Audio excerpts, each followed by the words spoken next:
Hello there, World of Tankers. Welcome to the channel. I'm, of course, your host, World of Blitz, and in today's video, we are going to be talking about the three types of light tanks in World of Tanks Blitz and how to win in them. Now, the three types are the FE301, which, of course, leads to the Vickers Light. We've got the AMX 1390, which leads to the Bot Shotgun 25-ton, and the T49, which obviously leads to the Sheridan. All three of these tanks are practically the exact same playstyle in Tier 8 as they are in Tier 10. So I'm going to be talking about the Tier 8 light tanks, because of course you don't start at Tier 10, you start all the way down in Tier 8. I'm going to be telling you the good things and the bad things about each line, the advantages you have while playing the tanks, and how to win in them. So obviously, if you enjoyed today's video, please consider smashing that subscribe button down below, as it helps out the channel a crazy amount.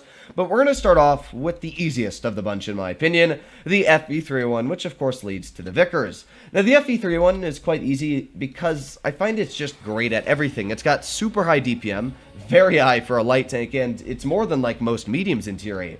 Not only does this vehicle have great damage per minute, but as well, of course, because it's a light, it's got good mobility, and this thing actually has decent armor, which is quite troll. So overall, this is probably the most forgiving of the lights you'll play. It doesn't get HE'd in the front, its gun's quite accurate, it's got great DPM and penetration, and that goes the same way for the Vickers Light. If you're going to grind any light tank, the first one you should probably go for would be the Vickers. I know I always say the Sheridan's a great grind, but it still requires a little bit of skill, a lot more than at least the Vickers, where you just poke like a medium. And it kind of lets you into the world of a light tank, and, you know, you kind of ease into it, other than the Sheridan, where you are a full-fledged light tank. Now, you can see I'm already pushing quite aggressive, but I would suggest to play this as a mid-lined vehicle.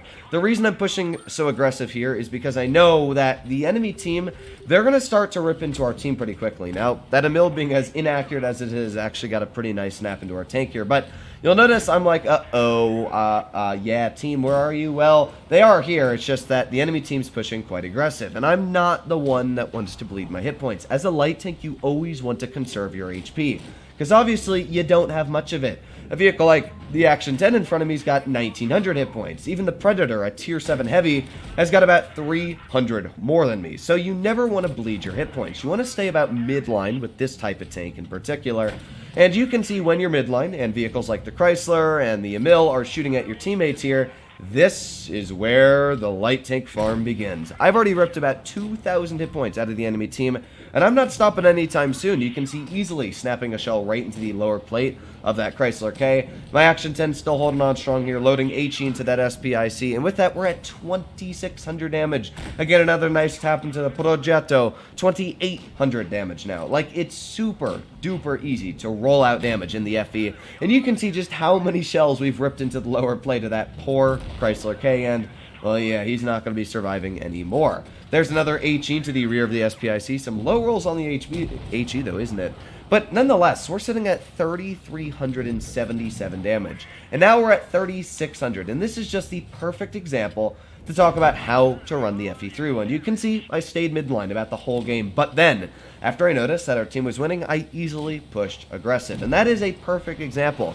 If you can play this tank midline and you can farm those hit points, any Super Unicum will say and agree that you're pretty easily going to be coming out in a victory with this vehicle, because you've put a big pressure on the enemy team. You, like, saw me rip into that Chrysler. That poor Chrysler lost, let's see how many hit points. Yeah, 1,200 hit points because he was distracted by my heavy.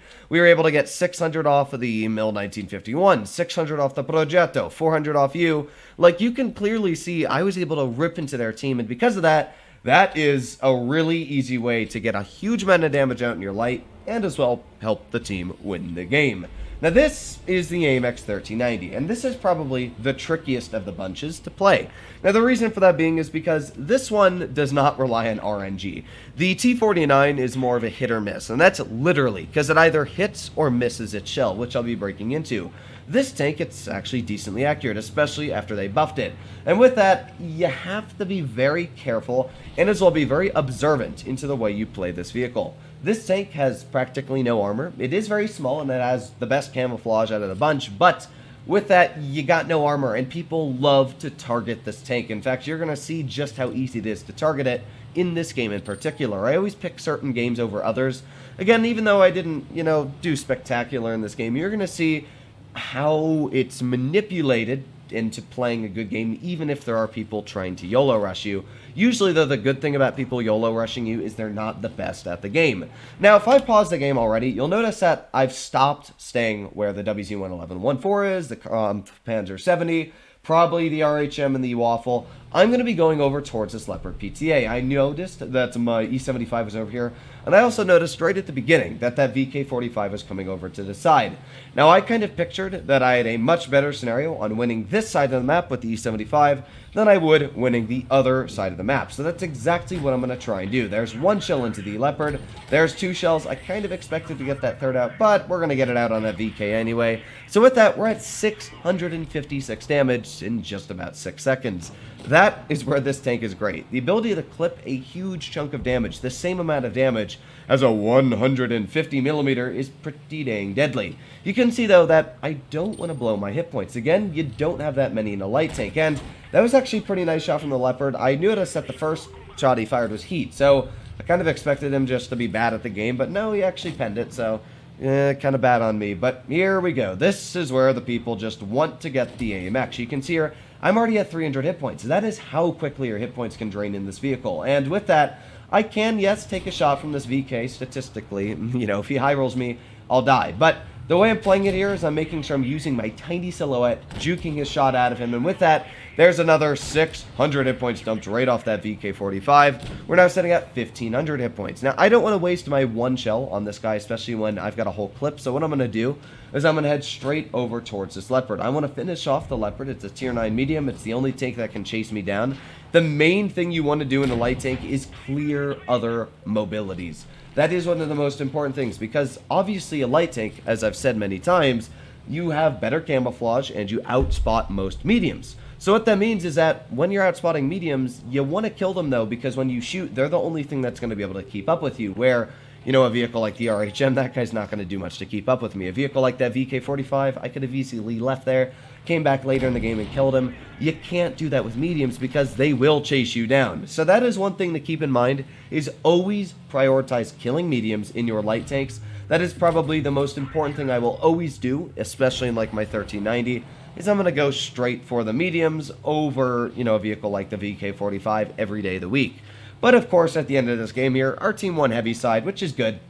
Normally, you might have to worry that your team's not going to win that, and then you have to put in a lot more effort. But thankfully, I was able to distract 2 tanks with the E75, and with that, our team was able to win the rest of the engagement.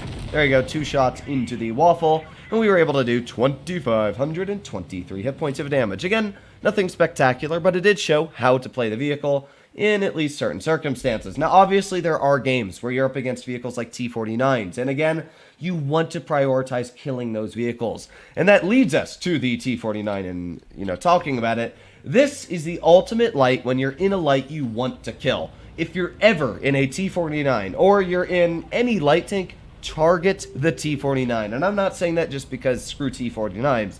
I'm saying that because the T49 is the only light tank that can really ruin your game instantly. There are vehicles like the RHM, the Waffle, you know, the ISU that can shoot you, but normally you don't want to just go balls to the walls after an ISU or an RHM after Spaliner. The T49 is a vehicle that if you see it shoot, it's usually in the front line, and you will try to kill it, because this is the only tank that will be YOLOing you and sometimes ruining your game even if it doesn't make the right play. But now we're going to talk about the issues with the T49. This is the issue. Boom! And yeah, sadly it misses its shot. And that's just what you have to expect with the T49. This vehicle has like 0.54 dispersion or something like that, 0.45. It's bad. It's one of the worst dispersion values in the game, and I think it is the worst in Tier 8. And what that means is that you want to be decently close range or shooting at vehicles like that VK168, which are about the size of a football field. That is usually how you want to play your T49, because it doesn't hit many shells. Now, obviously, that Charioteer has no armor, so yeah, that guy, he went very quickly back to the garage within like a minute of the game. That is not too good. But of course, again, I will outspot vehicles like that Charioteer, and I wasn't even spotted there. So that is one thing you always want to do, is have the element of surprise. And this is a very similar playstyle to what I would say the AMX 1390s like. This tank does all the AMX 1390s damage in, as you saw there, 1 standard shell. But, of course, that doesn't mean it's better, because you have to aim, and it's not accurate, and this tank is a lot larger, which means it's got a worse camouflage rating. So there are trade-offs you're getting, but Oh, baby. Oh, baby. Oh, oh, yeah. That's the 49. I wanted to show this replay just because of those 2 shots on the SU-152. It really shows that, yes, while the 49 has that great alpha, and while you can aim in and wait and wait and wait for your shots to go in, if you're more than like 200 meters away, good luck penetrating your shells, because really, the 49 just sticks the finger to you and says, haha, loser. So you'll notice now I'm fed up with my shells missing. I noticed the smasher shot, so I'm going to load a heat shell, and I'm just going to pen him right in the front. This is how I play my 49, when I notice an advantage. And obviously, if that wasn't a smasher and that was a vehicle I could have loaded high explosive on the side of, I would have done that. And that is how you want to run your 49, is you want to use your team to your advantage. If you see somebody shoot and there's not a lot of people around him, then you go for it. You go for that tank and you try and pen them with whatever you can.